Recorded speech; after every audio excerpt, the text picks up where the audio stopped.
On l'appelle la géante verte. Alors, quand les étangs de la forêt de Chaux ne ressemblent plus à ça, mais à un quasi-désert, il y a de quoi être inquiet.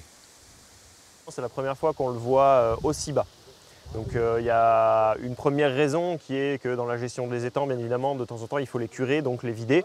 Mais il y a aussi le deuxième facteur, c'est le facteur sécheresse. Et puis là, voilà, on n'a pas eu de pluies significatives de l'été qui ont permis de le remplir. Il y a un petit cours d'eau qui normalement le réalimente au fond, là-bas où on a une zone humide. Il est depuis maintenant 2 mois et demi à sec. C'est une mauvaise surprise pour ces bénévoles de l'association Dole Environnement.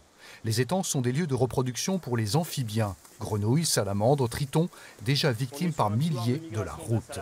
La forêt de Chaux est riche en amphibiens et c'est un massif qui est fréquenté par des véhicules. Donc lors des périodes de migration, les amphibiens sont obligés de passer sur la route et on a de fortes mortalités sur des points noirs, ce qu'on appelle des points noirs d'écrasement.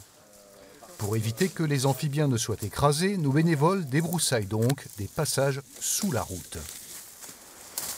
Ce tunnel, en fait, il sert aussi de couloir de migration pour les amphibiens, donc type salamandre, la salamandre tachetée, qui est une jolie bestiole, c'est jaune et noir, qui est protégée aussi, en fait. Et donc ce tunnel-là permet en fait le passage de la salamandre, donc ça lui évite de passer par la route, sinon elle pourrait se faire écraser.